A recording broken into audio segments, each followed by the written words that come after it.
Shalom, Siemi, Salama, Shalom. Greetings, my Israelites, brothers and sisters around the world, those that are Gentiles grafted in, or those that are Israelites under the natural branch. So I'd like to always think about the statement of greeting my Israelite brothers and sisters, especially those that have been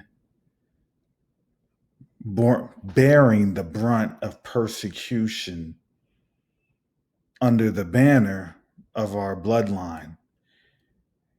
We understand that we are saved by grace through faith in Yeshua HaMashiach, but we are still subjected to the system of systemic racism that was created to play a major factor in our captivity. So we look at that and we think about, okay, well, we're in captivity. What does that mean? How does that relate to what we're doing right now and our frame of thought right now? And I say that because, see, when we wake up and we know that we're still in captivity, there's a lot of questions that are answered, or excuse me, that aren't answered.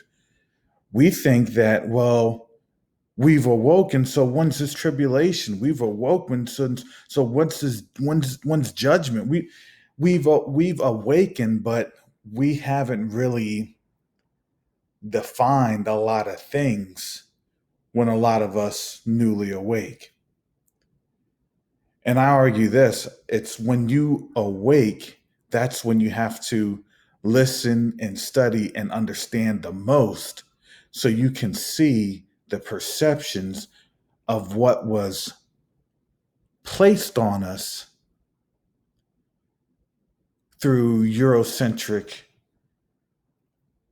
images and the sphere of this Eurocentric world that we have been living under, especially if you're under any type of a Western nation and things of that nature. It's still a whole worldwide system, but there's still subsystems within it, especially within the Eurocentric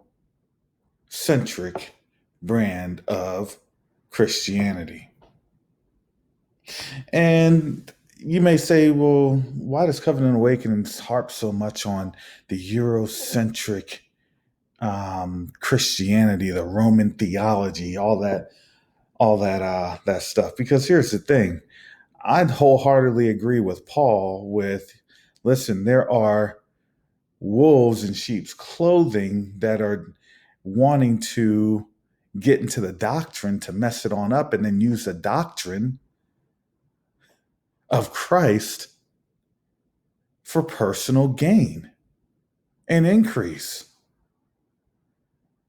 And so that actually leads me to the title right now of why do we think judgment is scary? See, if you actually step back and you take an objective look at the lives that we live today, you know, maybe 2 or 3 years ago, right? It was always an understanding of, man, if you're a white person, it'd be like, hey, I bet you wouldn't want to be a black person. They'd be like, no, I wouldn't want to be a black person. Well, why is that? Well, you know all the stuff that you go through. We would say that in kind of a jovial way or kind of a joking way. But now we understand it's really not jovial and it's not joking because there is actual data. There's actual evidence that shows that when you're a black person, whether you're a male, female, a girl, or a boy, and a baby, if you can even make it to being a baby, we are under judgment. But see,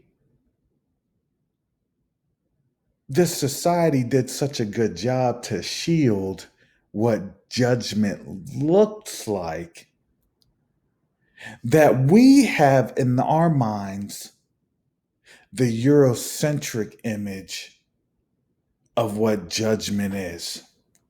So on my little thumbnail, I've updated it to show, the fires, the flames, and everything else. But you have to understand, there's actually a couple different types of judgment, but I'm just going to narrow it down to the judgment of the wicked and the judgment of the righteous. So we have to understand, where did the concept of this Eurocentric judgment come from? So coming back to Paul was stating that people are going to use what Christ was stating, and they're going to take it out of proportion, out of context. So when we look at the very beginnings of judgment, it started within the Roman theology system and construct, because that Roman theology showed that you better not be on the side of the wicked. And on top of that, once your soul is in damnation, you can never do anything to recover it, which is true. However, where they went too far at was that they then monetized the fear of judgment. And then that's how the quote unquote church at that time had grown. So the church actually grew not from the love of Christ, but from the fear of judgment. Then that fear of judgment, of course, it naturally evolves, because when you are in wickedness, your wickedness is going to concede more wickedness. Up to the fact that, people are heretics and things of that nature, Spanish Inquisition. For us, for our genealogical, our ancestors that didn't partake in that, then they got shipped off to Africa when they were in Spain before the Inquisition eras. And if you've done an ancestry.com or 23andMe, it'll show those patterns of where we came from, how we got there,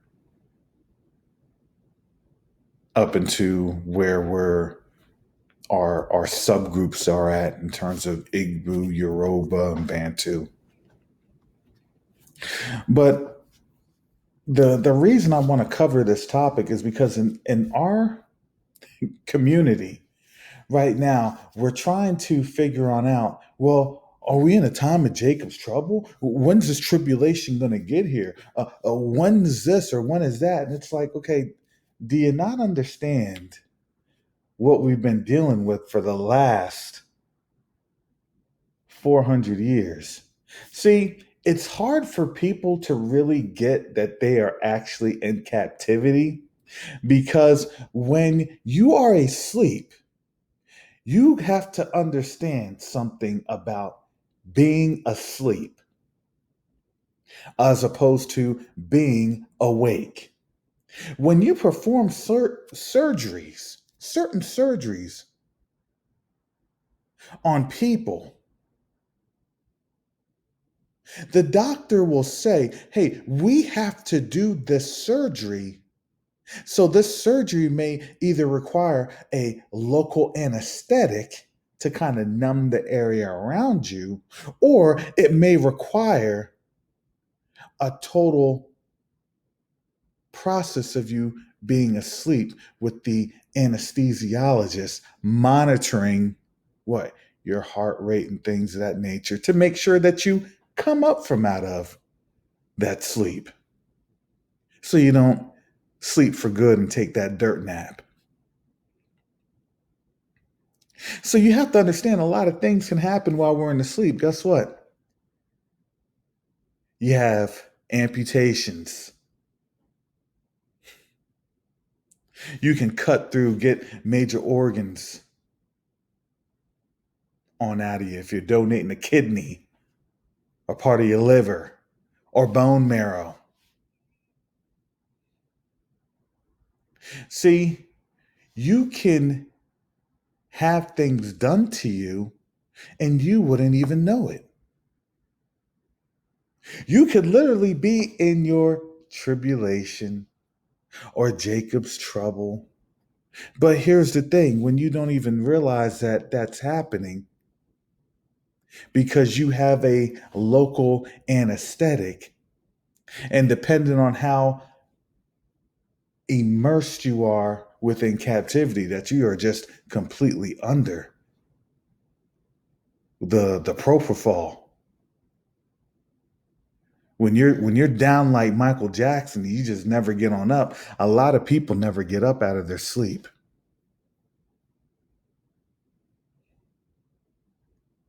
So for us, we have to have a natural process of fear because you have to remember fear sells. Fear sells. See, fear was selling the Roman theology.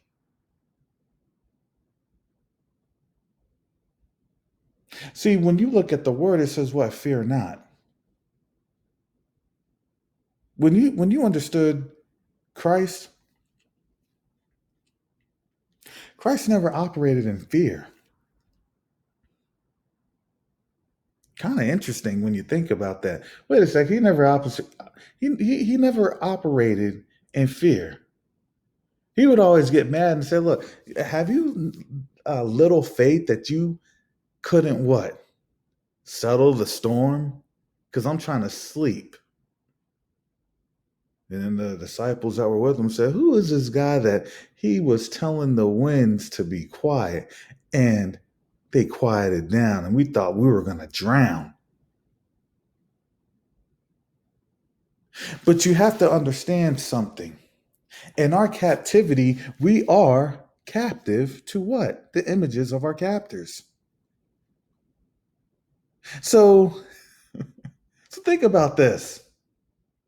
Think about this. One of the greatest errors of media, radio, television has always had to do with something regarding fear.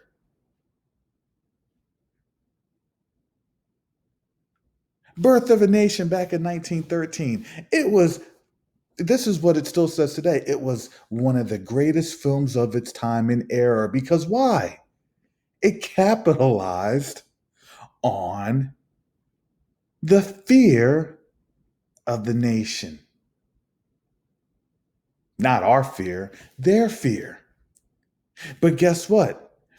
For the most part, a lot of us are, oh, we sick boss attitude. So, oh man, if a black person acts like that or acts out like that, oh, that is very fearful and troublesome.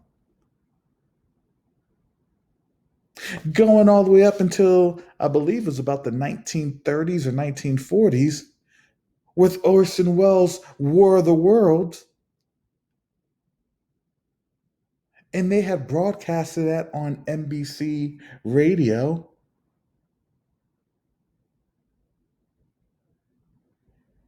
And because a lot of people didn't hear the beginning of the broadcast, they thought it was a real alien invasion actually occurring because it drove on the people's fears.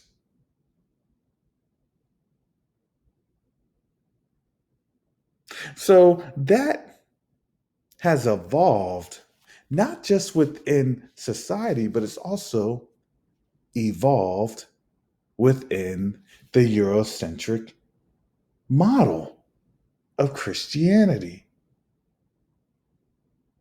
See, I think that we always have to understand we're different.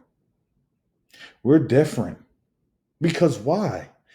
If you're waking up to this and you're awakening to this, you honestly have nothing to fear because you understand who you are. Oh, the cake is done. Stick the toothpick in it. Yep, it's moist. It's just right. Okay. It's ready. It's ready to eat. It's not going to collapse. Everything has been baked. It's ready to have the icing and it's ready to be served. See, we had to understand we had to sit and endure things because we had to go through the instructions that the Most High has delivered. There's actually instructions. Listen, there's actually instructions that the wicked have to adhere to, and there's instructions that the righteous adhere to. And in the end, both will be judged because the wicked are allowed to operate in wickedness and they'll be judged for it. The righteous will be allowed to operate in righteousness and they'll be judged for it. And see, we didn't understand the Most High loves judgment. You're going to get what you were wanting in this life. And you understand if you want things in this life that's contrary to what the Most High wants, then you are operating in wickedness and you'll be judged in accordance with it. Now, there's a couple other caveats that the wicked will be judged within 3 to 4 generations, or will be visited. That's the inheritance of the wicked. All these other different things. That yes, there's a little bit more of the nuance to this message, and I fully aware of that. I fully appreciate it. So if you comment for that, I totally understand and I'll address it. But for this context is we have to think about why is judgment so scary to us?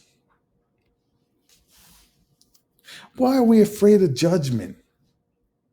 Again, judgment is the Eurocentric model, which is made to be fearful. And again, it's made to be fearful because of the media that is promulgated to show fear. And fear does sell. Listen, we're in the middle of a pandemic. So what happened in the middle of the pandemic? People are like, well, you know what? I'm not going to be fearful, but I need to buy some cans. Uh-oh, you sure cans are it? Well, I have a prepping channel. I look at it like this, and you may not come across as being fearful, but that delivery can cause fear. Well, you get in an airplane, you start the taxi, and during the taxi, what happens? The flight attendants will start coming on out, and they'll do their basic service of showing the the passengers where the exits are in the event of an emergency landing or any type of complications in the air when the masks come down and you got to fit your mask before you help anybody else before so you don't pass out from the lack of oxygen in the event that the cabin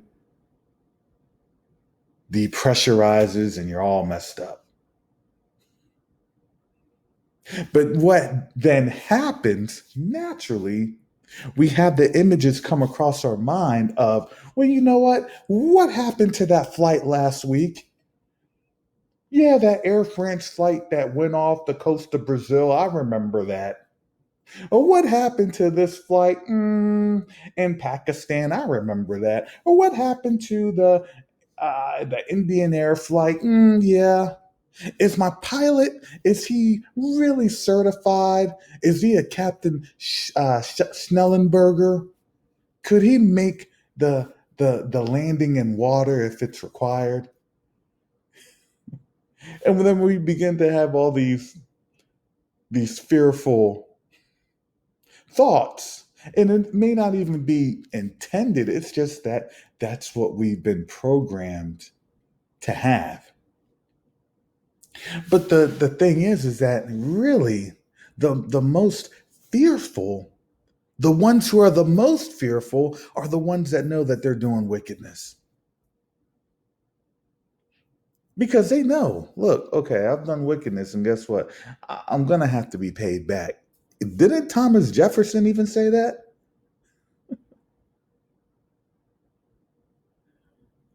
And I'm telling you, listen, if white people didn't think about the sins of slavery, they wouldn't always have that on their mind. They had even branded it. It's called white guilt. And they get mad at other white people for white guilt. And now you have the left fighting the right over white guilt. But it's not necessarily for the benefit of exposing and correcting. It's just that when you are in fear, you're going to try to make different things seem rational, that in the end is always irrational.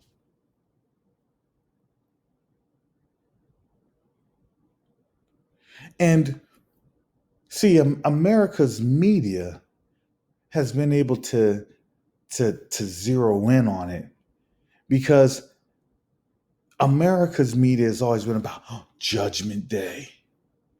I mean, didn't they even have the Terminator Judgment Day? I remember that back when I was a kid, back in like '92. And I was like, oh, that's Terminator Judgment Day. Oh my goodness. It's fearful. It's scary. It's captivating. It makes me want to see something that I may be missing so I can provide the monetary impact that those advertisers were paid to provide. And so now most of our horror movies and things of that nature,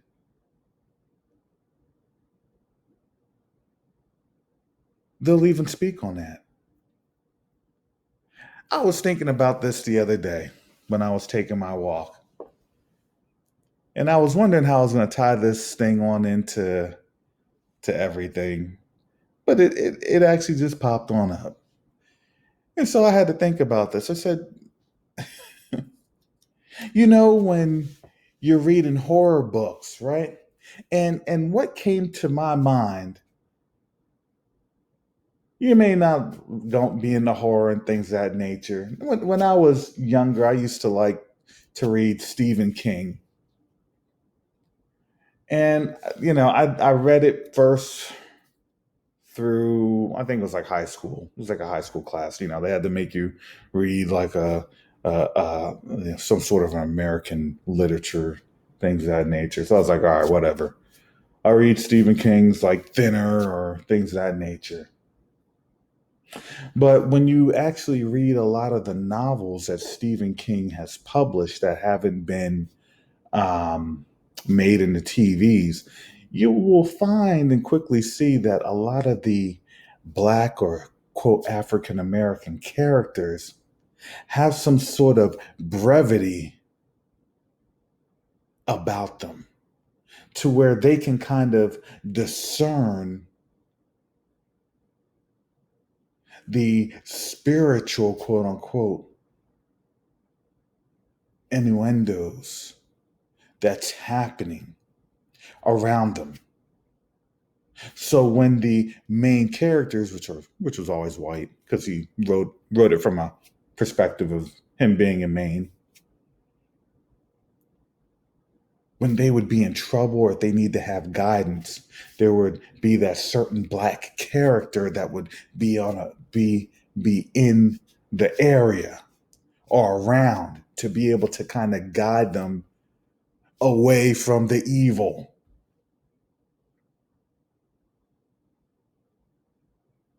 And if you don't believe me, check out it chapter 1 and chapter 2. But isn't that model that we are always accustomed to? Isn't that something that is always played? And it's kind of the programming in the truth, but it's whether or not the media wants to hear the truth. And the reason I say that is because within the political sphere of now what's going on, it's, well, we need to have black people, and now they've tried to cunningly separate black people of, well, we need to have African American or black women save the country.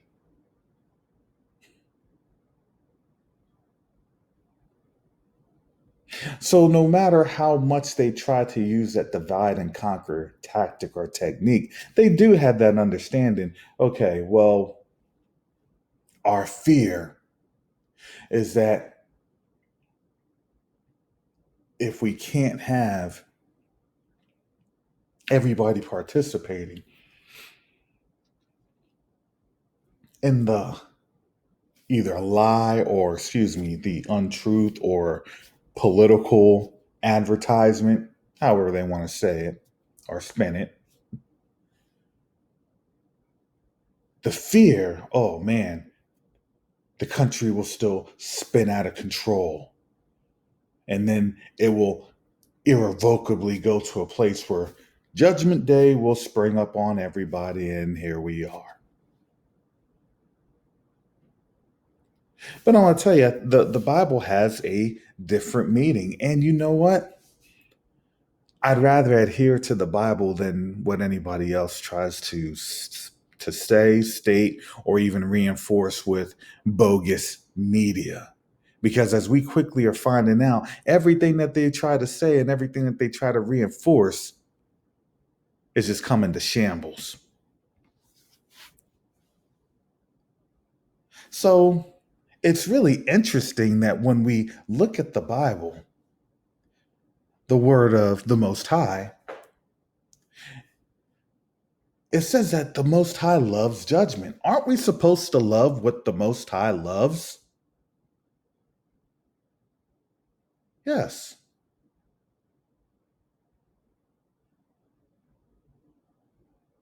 See, the Most High, he actually does not delight in death. Believe it or not, he really doesn't delight in death. Oh, Adam and Eve, you ate the fruit. You sinned. You're going to die. How long did it take Adam to die? Think about that.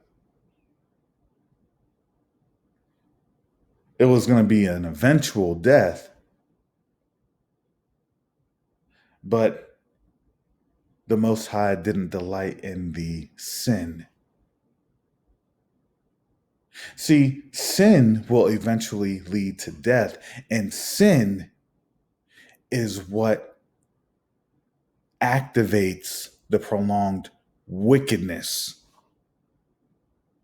See, there are folks that are in the Bible, man, they had some sinful doings, but they didn't want to prolong in their sin and recognize their sin and repented and turned around for their sins to do what? To have a prolonged life.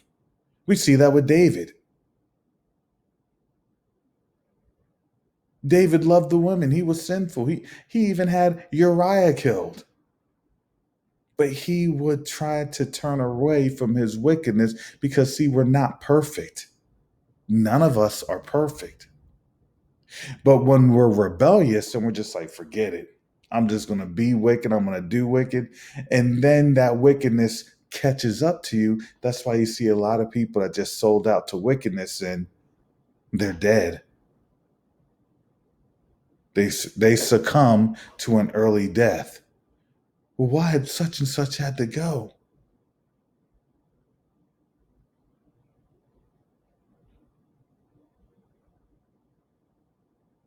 Well, if such and such was in a gang or such and such was trying to do things to, get his hustle, but it was done in a wicked manner,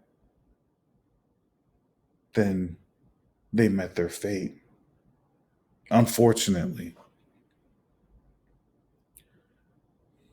But I want to tell you that, see, the Most High does not delight in death. Now, is death going to come? Yes. Will death happen? Yes. He doesn't delight in it, but he knows it's going to be necessary because judgment happens. It's a two-way street. The wicked are judged for their wickedness, and the righteous are judged for their righteousness. So the Most High loves righteousness and the judgment of the righteous. He likes to get he enjoys judgment of the righteous. When we think too much in our carnal ways when we're looking at the judgment of where we're at and the end of this captivity. Look, judgment for us is a good thing, but judgment for them, it's a bad thing.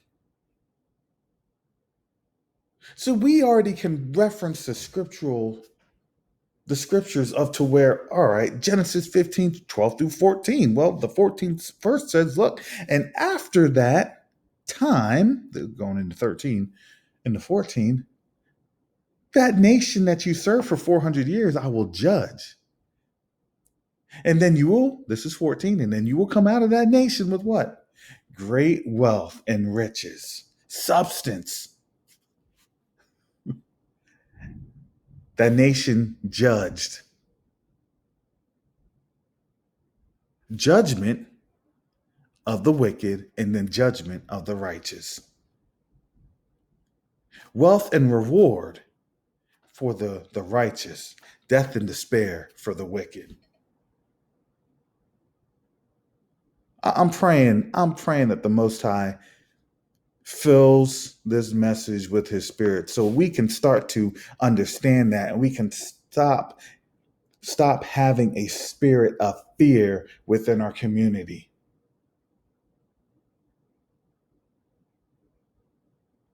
Because here's the thing, I just want to give this little anecdote, and this is why I had the little gavel of judgment in the court. The righteous will do what? They'll petition the judge. Judge, we've been wronged. We've had things stolen from us. We've had people murdered, raped, tortured, abused. We need a righteous judgment to come down on our favor, to restore, to repair, to recompense. Are you understanding these key words? Who is the judge? The Most High. Even when you're in court, guess what? You get a court ordered payment or a court ordered judgment.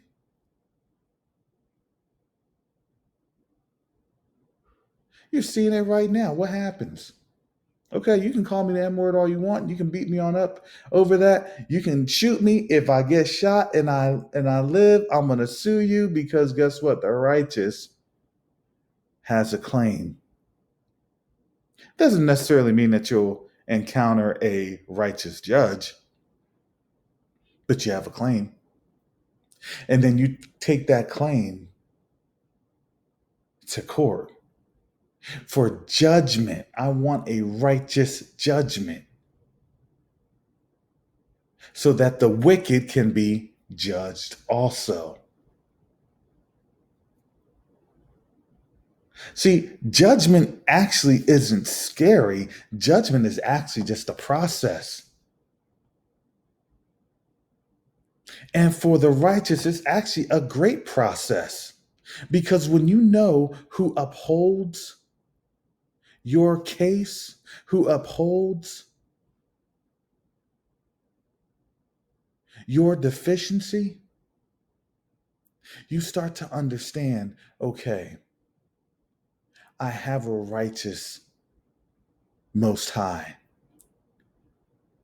who upholds the righteous and he hates the wicked.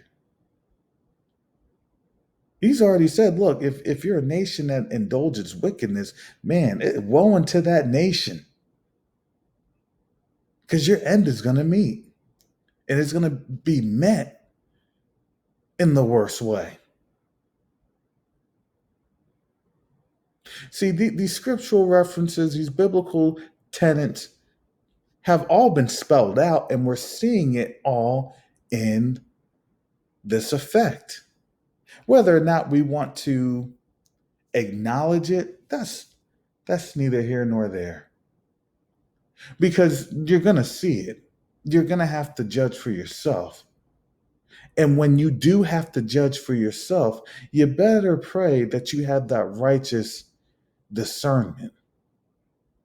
Because if you're discerning it in a wicked manner, that's woeful. So I have on in here just a couple scriptural references that support judgment. Psalms 37, 28 through 38, Jeremiah 9 through 24, and then Isaiah 61. And these are just some of the scriptures that shows that the Most High does delight in the judgment of the righteous. He delights in giving back to those that were wronged. He delights in all that. Do you think that reparations is a question for our captors or reparations is a question for the Most High? See, our captors can say whatever they want. It doesn't matter. But in the end, they know what the word says. They know what their fate lies.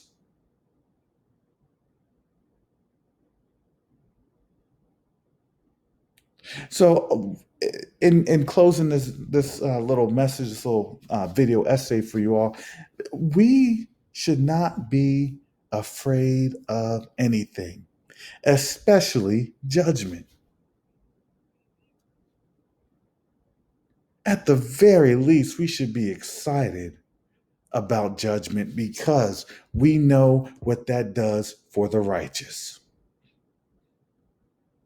For me, personally speaking, I'm excited about judgment because I know the promises of the Most High. So if I'm leaning on his promises, then guess what? I'm just going to operate in how the Most High wants me to operate. Because, see, if you're walking in righteousness, then anything that anybody tries to accuse you of is null and void.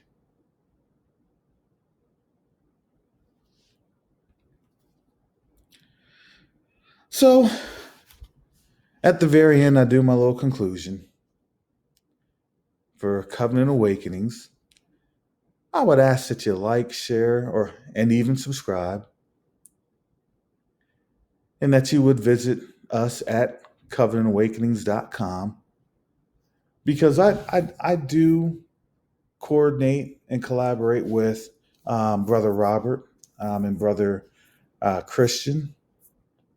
I also have a Patreon, and that will be found in the description, along with my Cash App.